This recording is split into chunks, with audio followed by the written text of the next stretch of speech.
Reciban un cordial saludo, estimados oyentes, en especial a la directora de nuestro curso, la respetada Liliana Manrique.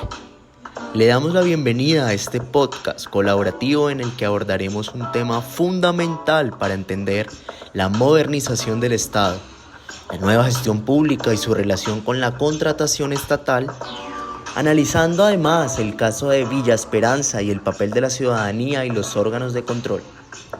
A lo largo de este diálogo, cada uno de mis compañeros desarrollará un punto clave para comprender cómo estos elementos influyen en la gestión contractual del país. Para iniciar formalmente nuestra conversación, cedo la palabra a mi compañera Zaira, quien presentará la introducción general del tema. Hoy desarrollaremos un diálogo reflexivo en el que analizaremos cómo la nueva gestión pública, con su énfasis en eficiencia, transparencia y participación ciudadana, se convierte en un eje fundamental para mejorar la contratación pública en Colombia. A lo largo de esta conversación abordaremos temas claves propuestos en la guía de actividades, la relación entre el NGP y la contratación estatal, el análisis crítico del caso Villa Esperanza, el papel de los órganos de control, la importancia del control social y los desafíos del planeta, la burocracia y la corrupción en el funcionamiento del Estado. Nuestro propósito es reflexionar colectivamente y proponer recomendaciones viables para fortalecer la gestión pública desde un enfoque ético, participativo y orientado al bienestar ciudadano. Así que les invitamos a acompañarnos en este recorrido para comprender cómo la administración pública puede transformarse y responder de manera más eficiente a las necesidades de la sociedad colombiana. Gracias, compañera Zaira, por esta introducción tan clara. Es muy importante partir de esa visión moderna del Estado que propone la nueva gestión pública, enfocada en eficiencia, transparencia y orientación al ciudadano. Con esta base, podemos comprender mejor la relevancia del tema que abordaremos hoy. Y le cedo la palabra y continuamos con mi compañero Andrés, quien estará desarrollando los primeros interrogantes relacionados con la conexión entre la nueva gestión pública y la contratación estatal, el análisis del caso Villa Esperanza y las principales falencias del proceso contractual. Adelante, compañero Andrés. Mi primera intervención se trata entre la relación de la nueva gestión pública y la contratación estatal. Bueno, empezamos citando a Sergio Chica. Es un actor que nos refuerza la idea y cuando hablamos de la nueva gestión pública hablamos de manera distinta entre entender al Estado y un Estado que no limita a transmitir documentos o cumplir procedimientos, sino que busca resultados mediables, transparencia y bienestar para la gente. En este modelo de contratación estatal nos deja ser una simple obligación, sino administrativa, para convertirse en una herramienta estratégica de desarrollo. Cada contrato debe aportar un valor público que genera eficacia en el gasto y genera confianza hacia los ciudadanos. La nueva gestión pública promueve principios eficaces de rendición de cuentas, orientación al ciudadano, inspirados en las prácticas del sector privado, para al servicio del interés colectivo. Esto significa que contratar bien es gobernar bien, para que los recursos públicos solamente tienen sentido cuando transformamos realidades. Continuamos con el análisis crítico del caso de Villa Esperanza.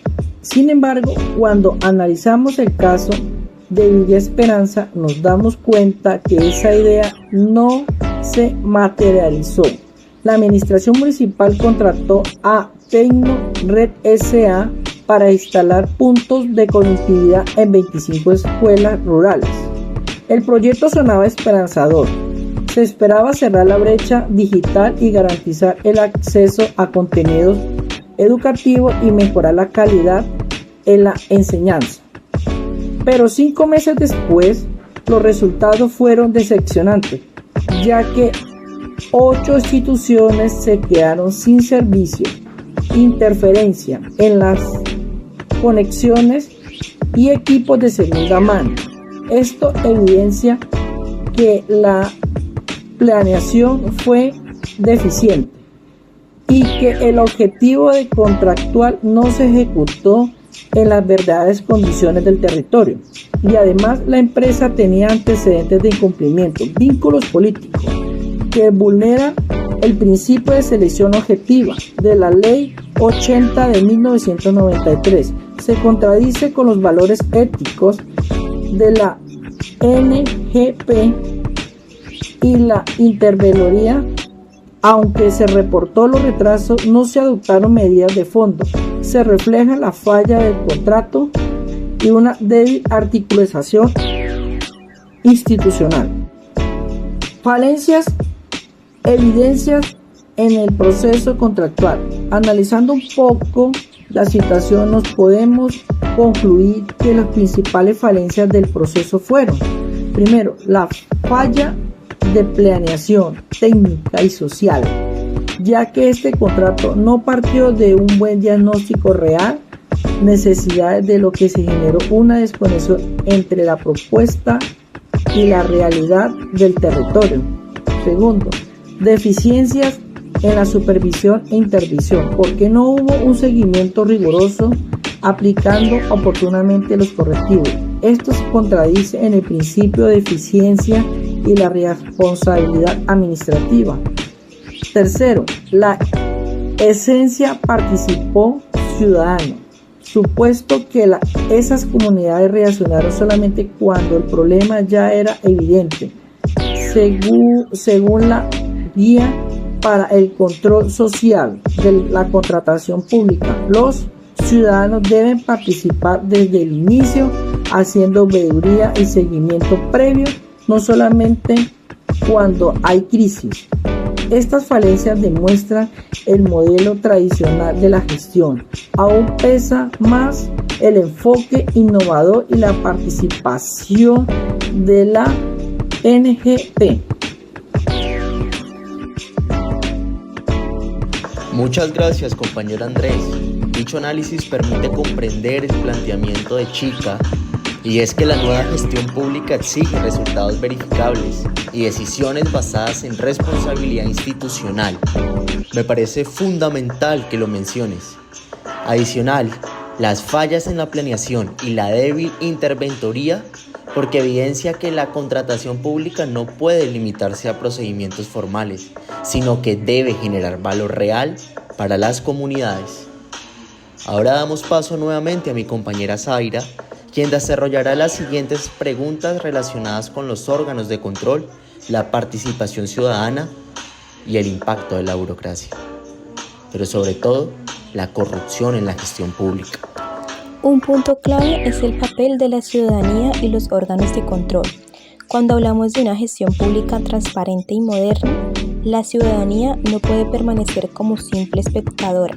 La nueva gestión pública propone precisamente eso, una administración abierta al control social, donde los ciudadanos son corresponsables de la vigilancia del uso de los recursos del Estado. En Colombia, los órganos de control, como la Contraloría, la Procuraduría y la Personería, tienen la función constitucional de vigilar, sancionar y prevenir irregularidades en la gestión pública. Sin embargo, su efectividad depende de la articulación con la comunidad. De acuerdo con la Guía para el Control Social a la Contratación Pública, Colombia Compra Eficiente 2018, los ciudadanos pueden ejercer veeduría, solicitar información sobre los contratos y participar en audiencias públicas. Estas acciones fortalecen la rendición de cuentas y crean vínculo ético entre la sociedad y el Estado. Un siguiente y muy importante también punto es la burocracia y corrupción. Estos son obstáculos muy persistentes. Pese a los avances normativos, la burocracia y la corrupción siguen siendo los principales obstáculos para la gestión pública eficiente. La burocracia excesiva genera lentitud y desconfianza, procesos administrativos innecesarios que convierten en trampas para el ciudadano. A su vez, la corrupción erosiona los principios básicos del servicio público, legalidad, eficiencia y transparencia. Como explica Rodríguez 2019, los modelos de la nueva gestión pública deben equilibrar la técnica con la democracia, evitando que la formalidad o la discrecionalidad administrativa se conviertan en refugios de clientelismo. En muchos municipios, como se observa en el caso de Villa Esperanza, la falta de control y politización del gasto público desembocan un contrato sin supervisión adecuada, lo cual vulnera los fines esenciales del Estado y reduce la desconfianza ciudadana. Una tercera intervención que yo voy a hacer es las recomendaciones para mejorar la gestión pública en Colombia. Ante este panorama, es urgente promover una gestión pública participativa, ética y digitalizada. Primero, fortalecer los mecanismos de participación ciudadana, incluyendo plataformas en línea donde los ciudadanos puedan consultar, monitorear y evaluar la contratación pública. Segundo, mejorar la capacitación de los funcionarios públicos en temas de integridad, liderazgo y transparencia, de modo que comprendan cómo servir al Estado implica servir al ciudadano. Tercero, adoptar tecnologías que permitan trazabilidad completa de los recursos públicos, tal como lo plantea los lineamientos del NGP, garantizando eficiencia y acceso a la información en tiempo real. Y finalmente, fomentar una cultura de control social activo donde las comunidades asuman un papel vigilante, constructivo y responsable. Solo así la gestión pública podrá cumplir su propósito, ser un instrumento real de bienestar colectivo.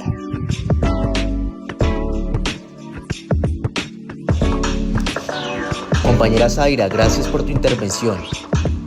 Queda muy claro cómo los mecanismos de participación ciudadana son especiales para garantizar un ejercicio transparente y eficiente de la contratación estatal, tal como indica Colombia Compra Eficientemente.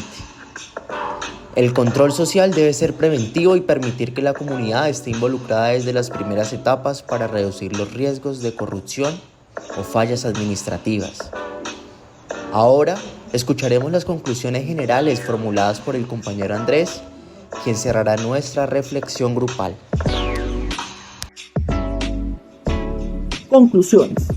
Yo sí quisiera nombrar las grandes conclusiones que nos dejó esta conversación. Quiero iniciar diciendo que la nueva gestión pública no se trata solamente de adoptar un lenguaje moderno, sino de transformar la cultura institucional hacia la responsabilidad y la eficiencia y la transparencia. En el caso de Villa Esperanza, nos enseña que sin planeación rigurosa, selección objetiva y control al ciudadano, la contratación pública se puede perder su propósito social y convertirse en una fuente de inquietud. Pienso que los organismos de control se debe pensar en una vigilancia reactiva a una fiscalización preventiva técnica con control, apoyando a la ciudadanía y finalmente fortalecer la gestión pública aplicando para promover la ética a la rendición de cuentas y la participación social efectiva. Solo así podemos construir una administración pública más eficiente y justa y cercana al ciudadano. Muy bien, compañero Andrés, tus conclusiones nos recuerdan que la nueva gestión pública no es solo un discurso académico, sino un enfoque que requiere transformar la cultura institucional hacia la transparencia, la ética y la corresponsabilidad. Como lo plantean Simbaqueva y Rodríguez, la gestión pública solo puede avanzar cuando combina técnica, planeación rigurosa y participación social real. Con esto llegamos al final de nuestro podcast. Agradezco profundamente a mis compañeros Zaira y Andrés por sus aportes tan pertinentes y a la directora del curso y demás oyentes por estar en este proceso de aprendizaje. Esperamos que esta reflexión contribuya a comprender cómo la nueva gestión pública, la contratación estatal, la participación ciudadana y los órganos de control son elementos clave para fortalecer un Estado más eficiente, transparente y orientado al servicio de la comunidad. Gracias por oírnos.